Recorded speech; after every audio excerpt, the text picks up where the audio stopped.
Ligar. Aí, pode falar. Então tá. Amém? Então hoje é a continuidade dessa lição que a gente já fez a primeira parte da semana passada. Claro que ainda faltou de repente a gente até ruminar mais um pouco, mas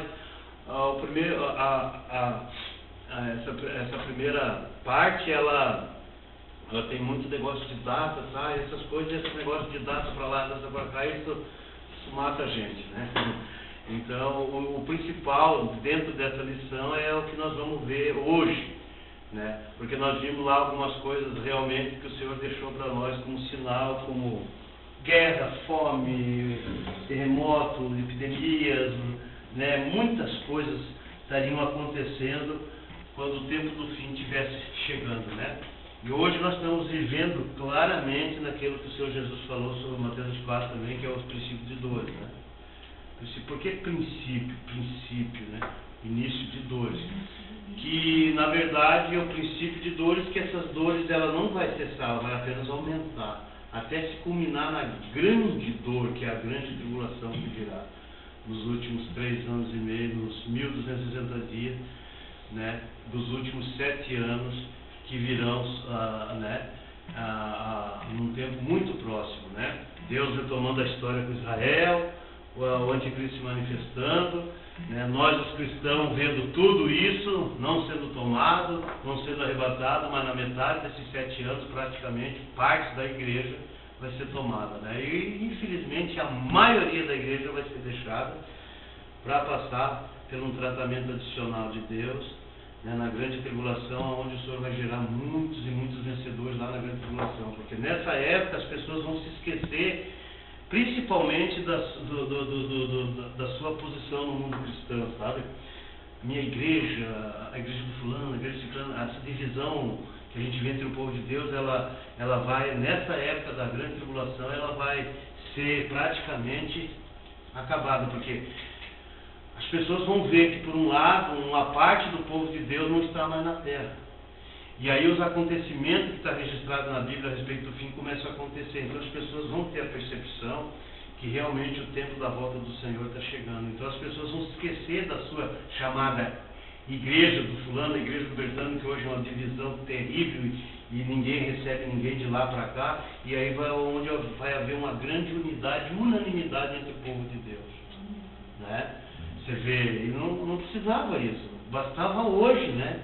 Se você se voltar para o Senhor, abrir teu coração, ser um com todos, não fazer acepção, o amor de Deus é um amor incondicional, né? Acolher o débil na fé, como o irmão André estava falando aqui, né? Romanos 14 fala que você precisa aprender a acolher o débil na fé.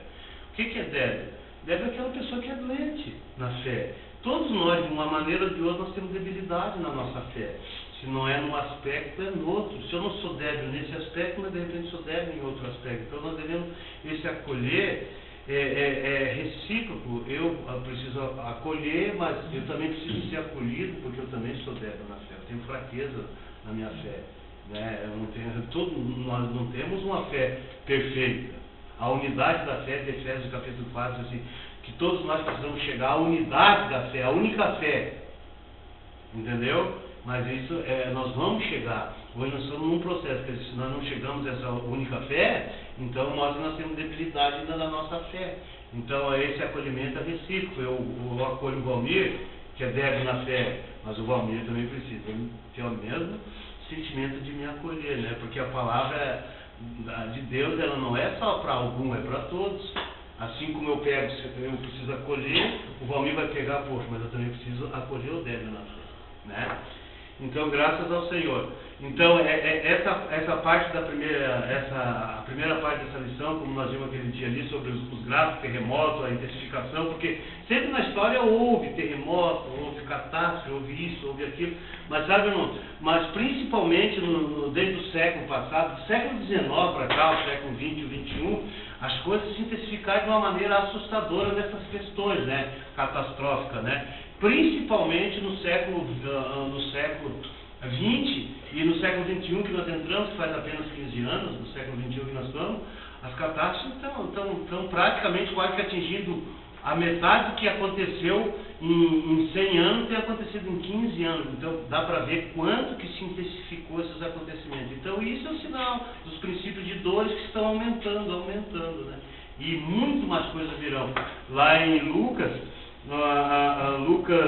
até quero só ler esse versículo aqui para os irmãos verem, antes de nós ruminar um pouquinho sobre aquela questão ali, ó.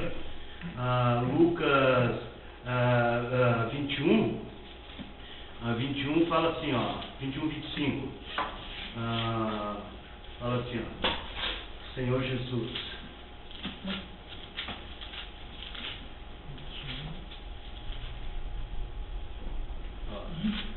Isso aqui, ó, isso aqui está relacionado aos últimos 3 anos e meio, irmãos, essa profecia aqui, aos 1260 dias da era cristã, o encerramento da era cristã. Então fala assim, ó, o 24 primeiro, se você ler o 24, está relacionado a Jerusalém, ó.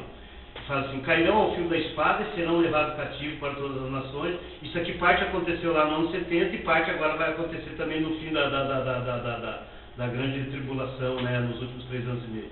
Até que os tempos dos gentios se completem e Jerusalém será pisada por eles. E haverá, ó, daí aqui já pulando para o tempo do fim, ó, e haverá sinais no sol, na lua, nas estrelas, sobre a terra, angústia entre as nações e perplexidade por causa dos bramidos do mar e das ondas. Haverá homens que desmaiarão de terror e pela expectativa das coisas que sobrevirão ao mundo, pois os poderes dos céus serão abalados. Então se verá o Filho do Homem vindo numa nuvem com poder e grande glória. Entendeu? Então, antes que o Senhor Jesus se manifeste, sabe, o Senhor venha, né, o Filho do Homem é o Senhor, numa nuvem com poder e grande glória, os homens desmaiarão de terror pela expectativa das coisas que sobrevirão ao mundo, pois os poderes dos céus serão abalados. E isso está relacionado ao tempo do fim, no término dele.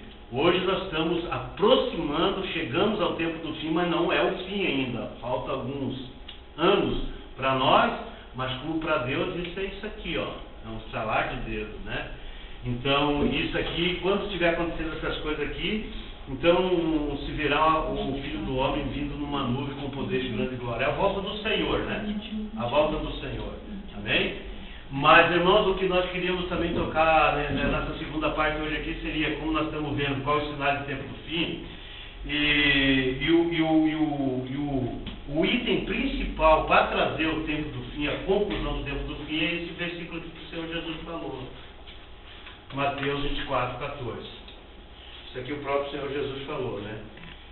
O Senhor disse assim, ó, e será. E sabe, irmão, a gente precisa, por isso que a palavra de Deus fala, você não pode acrescentar e tirar nada. Um simples ponto de interrogação, um ponto, né, de exclamação, ele faz uma grande diferença na leitura da Bíblia. E mesmo uma palavra, um I ou um J, faz uma grande diferença na Bíblia para se interpretar de uma maneira correta. Esse E aqui, ó, faz toda a diferença dentro desse evangelho, dentro desse versículo, e praticamente, claro que se nós ler, passa desapercebido. Quando o Senhor disse assim, e será pregado, o Senhor não falou será pregado. Se ele falou que seria pregado, claro, como sai da boca do Senhor Jesus, nós teríamos que crer, porque saiu da boca do mestre, jamais o Senhor mentiria. Mas quando ele falou, e será pregado, ele estava batendo um martelo, que será pregado esse evangelho do reino, por testemunho, esse evangelho do reino, por todo o mundo, para testemunha a todas as nações. E será pregado. Daí ele disse assim, ó, e então virá o fim. Se os irmãos quiserem ler ali Mateus 24, 14, pode ler. E então virá o fim. Então o que é que vai trazer o fim? Os acontecimentos dão indício que o tempo do fim está chegando. Mas o que vai trazer o tempo do fim somos nós. E nós, que eu digo assim, esse nós ainda não está, deveria ser nós no total. Nós, como todos os cristãos, sendo eles católicos ou evangélicos. Deveria ser todos nós que trouxéssemos o tempo do fim, mas infelizmente não vai ser todos. Quando nós falamos nós, teria resumido alguns cristãos que ganharam a visão e se dedicaram a levar esse evangelho do reino. Essas pessoas que estarão qualificadas de trazer o tempo do fim. Essas pessoas que estão aqui na terra para fazer uma transição de era, uma transição de tempo. Por exemplo, assim como quando o Senhor, a antiga aliança para a nova aliança, o tempo da lei para o tempo da graça, houve um período de transição. E quem é que fez essa transição? Essa transição foi feita por João Batista e por Cristo. Então, quando o Senhor veio, ele viveu por 33 anos e meio, e dentro desse período de 33 anos e meio foi um período de transição da antiga aliança para a nova aliança, do tempo da lei para o tempo da graça. Então houve uma mudança de era. E nós, nos dias atuais que nós estamos como a igreja, o corpo de Cristo, entre o corpo de Cristo, alguns estão aqui para mudar a era. E somente aquele que ganhar a visão realmente do reino e pô-la em prática, essa pessoa está qualificada de ser um cooperador com Deus, de mudar a era, de trazer o tempo do fim. Terminar a era atual, chamada Era da Graça, para a introdução da Era do Reino.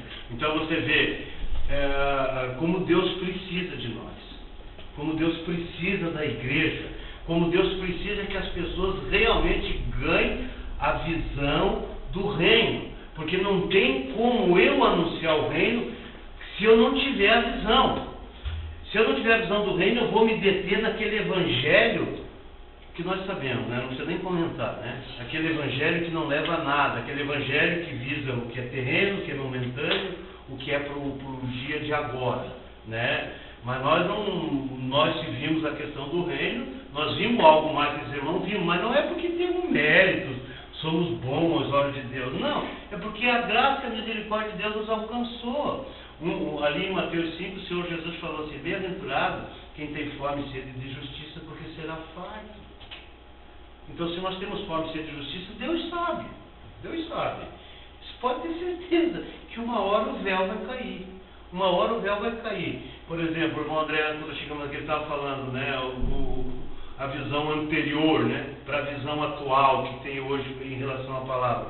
A experiência do Valmir, a minha experiência, a experiência dos irmãos. Todos nós, no passado, meu Deus do céu, né? Eu ainda, se contar a minha trajetória com os irmãos em relação ao servir ao Senhor, é uma lástima, porque vocês ainda foram muito mais light do que eu. Eu vim de um sistema que, meu Senhor, era terrível, entendeu? Mas o Senhor aos poucos foi descortinando,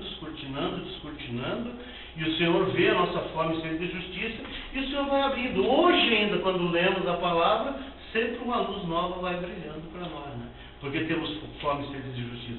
Então, se o Senhor está nos mostrando isso, porque o Senhor quer que nós nos tornemos cooperadores para a introdução do reino, para fazer a mudança de era, da mudança da era atual para a era que está por vir, o mundo que há de vir, né? Sempre lembrando, irmão, nós nunca podemos esquecer que uma das maiores revelações que existe na Bíblia em relação ao reino, a manifestação dele, é Hebreus 2, 5 a 8. O mundo que há de vir, que Deus não vai mais entregar, sujeitar a anjos, mas ao homem. Só que o homem, que esse homem não é o homem no geral, e tampouco a igreja no geral. Esse homem é a igreja, mas a igreja que foi edificada, parte dela até naquele dia. E toda a igreja do Senhor não vai ser edificada até a volta do Senhor, infelizmente. Por isso que o Senhor, na sua infinita graça e misericórdia e sabedoria, ele introduziu a era do reino para terminar a obra de edificação naqueles que não alcançarem esse alvo no dia que se chama hoje, né? Então, quando o Senhor falou, e será pregado esse evangelho do reino por testemunha a todas as nações, então virá o fim, e esse evangelho do reino não se prega para ateu, se prega para quem já faz parte do corpo de Cristo. Então, desde o momento que as pessoas genuinamente crerem em Jesus Cristo, eles têm por obrigação de começar a conhecer as coisas concernentes ao reino de Deus. O ateu, você não adianta você falar para o reino se quer ele tem a vida do reino, que é Jesus Cristo no seu interior, ele não foi regenerado, então ele não vai entender por mais que você fale. Mas no momento que ele teve a atitude de crer no Senhor Jesus, ele recebeu essa semente do reino que é Cristo. Então agora ele está apto de começar a entender. Então, mas como é que Paulo fala lá em Romanos 10? Como que ouvirão se não há quem pregue? Como que invocarão aquele que não crê? E como crerão se não há quem pregue? Como pregarão se não forem enviados? Então você olha ali, né? Então, esse evangelho do reino, irmãos, está relacionado a ser compartilhado entre o povo de Deus, porque o evangelho do reino visa a edificação da igreja. Aí o evangelho do reino o evangelho da graça nada mais é que você receber Cristo. Então a nossa vida cristã ela tem um início, mas o início é ser regenerado por meio do evangelho da graça. Mas ela é apenas o início da nossa vida cristã. Agora o evangelho do reino nos introduz no crescimento, na maturidade, na edificação de Deus. E assim, quando o Senhor voltar, nós estamos aptos de administrar juntamente com Ele essa herança que o Senhor tem a nos dar, que é o mundo que é de vir o reino milenar, né? Então, hoje o encargo é esse, anunciar o reino de Deus para quem já tem a vida de Deus, para quem é filho. E nós sabemos que só tem a vida de Deus, o Evangelho de João fala claramente, aquele que creu no nome de Jesus. Porque até então todo mundo ele é apenas uma criatura de Deus, mas ele não é um filho de Deus. Nós só nos tornamos filhos de Deus depois de sermos regenerados, termos nascido de novo. De que maneira? Por meio da fé em Cristo Jesus. Por isso que o Senhor fala ali, os quais não nasceram da carne nem do sangue, mas nasceram de Deus, a saber, aos que creem no nome do Senhor. Então, nós cremos no nome do Senhor, fazemos parte da igreja, o corpo de Cristo, né? O Evangelho do Reino chegou até nós, então agora temos comissionado com o encargo de Deus anunciar aos irmãos. Mas só que, infelizmente, nós estamos vivendo também o tempo da apostasia, e a maioria, boa parte do povo de Deus, não suporta ouvir essa sã palavra. Aí é um dilema, né? É uma luta que nós mesmos, que nem Paulo, né? Fora as lutas exteriores, a luta interior, né? Paulo fala que além dos sofrimentos externos, interiormente ele se preocupava muito com as igrejas, porque Paulo, no ministério dele, como pregar o evangelho para a edificação da igreja, ele não foi muito longe, não. Ele não teve muito êxito. Claro que Deus usou grandemente Paulo na questão do ministério epistolar, a escrever, né? Foi o maior escritor da palavra, foi o apóstolo Paulo, 14 epístolas, né? Mas a igreja, se ele dá o relato no fim da vida dele, se você vê mesmo em Atos o relato da história de Paulo no fim da vida dele, ele ficou sozinho em Roma, preso numa prisão domiciliar por 2 anos antes de ser sentenciado à morte. Preso, guarda, cuidando dele, e ele não teve mais sequer liberdade para pregar o evangelho, e todos abandonaram Paulo. Já pensou, né? Então é terrível, né? Mas Deus, na época, na sabedoria de Deus, e Deus, né, vendo o que aconteceria, Deus preservou João. João foi preservado. Por que João não foi sentenciado à morte? Mas na época apenas Paulo e Pedro. E quem matou eles na época, quem governava era Nero. Eles foram assassinados pelo imperador romano Nero. E Deus preservou João, porque Deus precisava usar João para ajudar as igrejas que na época deterioraram. Na época lá elas realmente entraram numa decadência terrível. E João já é uma pessoa bem idosa, mas Deus ainda usou ele, e na época foi muito rico o que João fez, né? Ajudando os irmãos daquela época, né? Graças ao Senhor, para que realmente pudesse esse evangelho nos alcançar, né? E o maior privilégio do mundo, irmãos, para nós é que nós estamos vivendo numa era em que Deus pode estar gerando as suas primícias vivas, porque a história da igreja, desde a ressurreição e ascensão do Senhor, que a igreja surgiu, né? Todos os cristãos morreram, então eles não podem fazer parte das primícias vivas, aquele cristão vencedor vivo. E nós temos grande chance de ser essas pessoas que podem não passar pela morte, e assim ser arrebatados como primícias vivas para Deus. Ter o gozo, né? Que nem aqui nesse quadro aqui, ó. Aqui nesse quadro que nós temos aqui, ó, essa caminhada aqui, que muito breve nós estamos para entrar aqui nos últimos 7 anos, né? Essa caminhada que de repente, ó, tomado lá no Monte Sião, terceiro céu, o trono de Deus, as primícias vivas para Deus, né? E nós podemos estar. Então nós estamos vivendo a época realmente que gloriosa, além de cooperar na transição de era, podemos ser arrebatados vivos, né? E não sequer passar pela morte, né?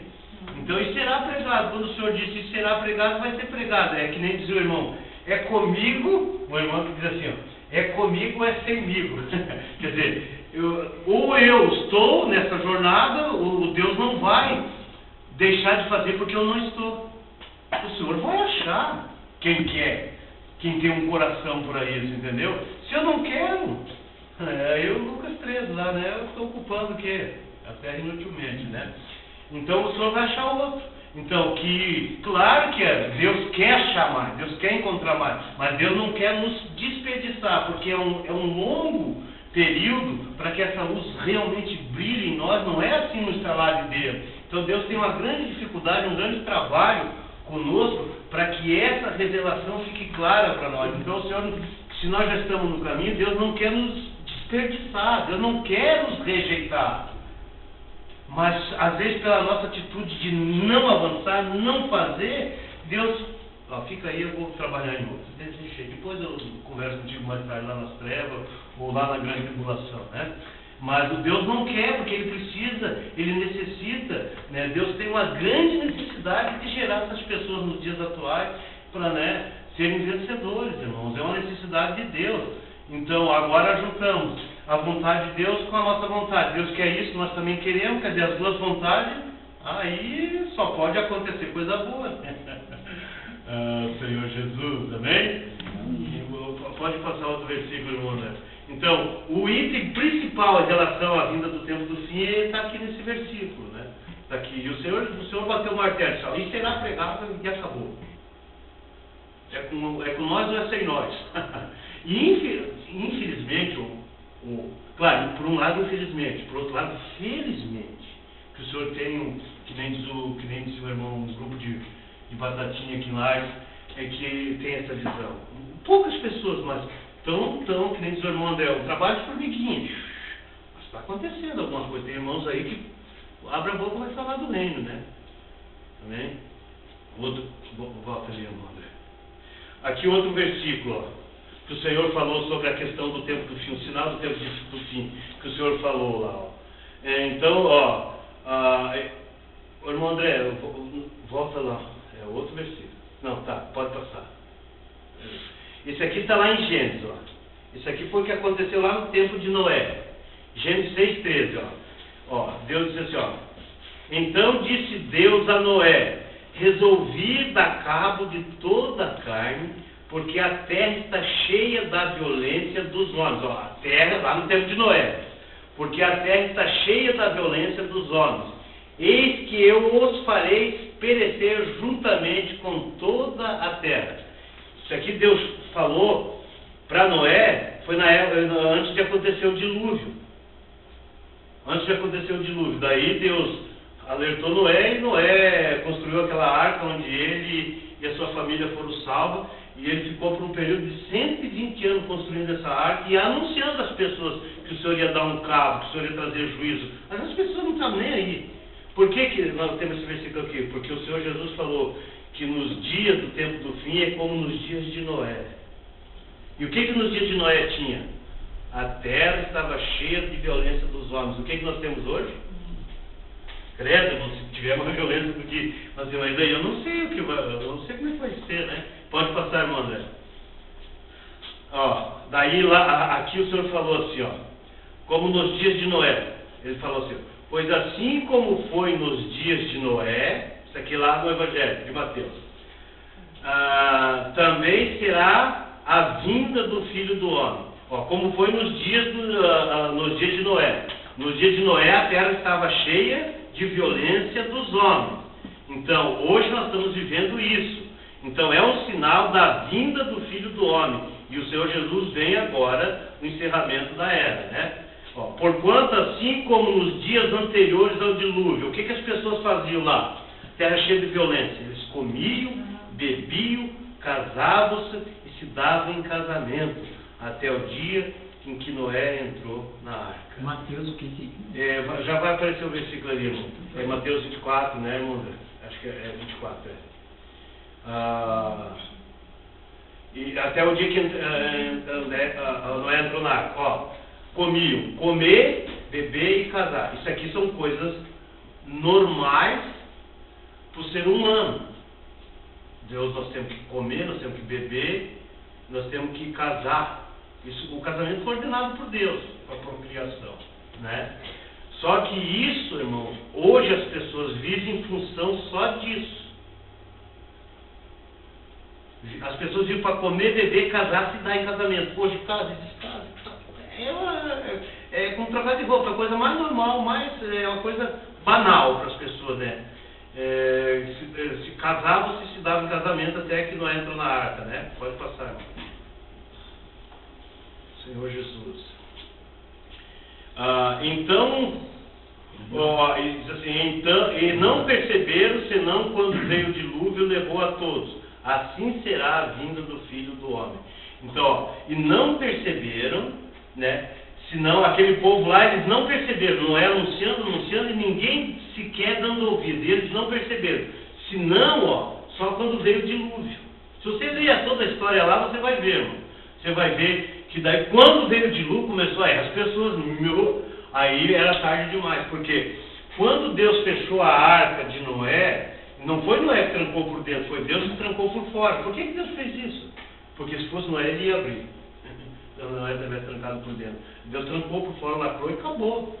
E ainda Deus esperou mais 7 dias para começar a chover. E aí começou o dilúvio. Aí choveu 40 dias e 40 noites. Tanto vinha a água dos céus como se vertia a água do abismo. E inundou toda a terra. E toda a carne ali expirou. Morreu apenas a família de Noé e os seres que estavam na arca tiveram livramento, né? Para dar continuidade na raça humana, né? Então, e assim como veio o dilúvio e levou a todos, assim será a vinda do Filho do Homem. Quer dizer, as pessoas estão avisando, anunciando, o tempo do fim está chegando, Jesus está voltando, estão comendo, bebendo, casando, dando casamento, a terra cheia de violência, mata, rouba, estupra, né? Mas de repente, é que nem no dia de Noé, o Senhor veio, aí acabou o tempo da graça, agora não tem, pode passar, irmão. Então, daí ele fala assim, então 2 estarão no campo, que vamos achar no versículo, daí os irmãos já vão ler, se os irmãos quiserem ver, já vão ler. 2 estarão no campo, Mateus 24. Mateus 24.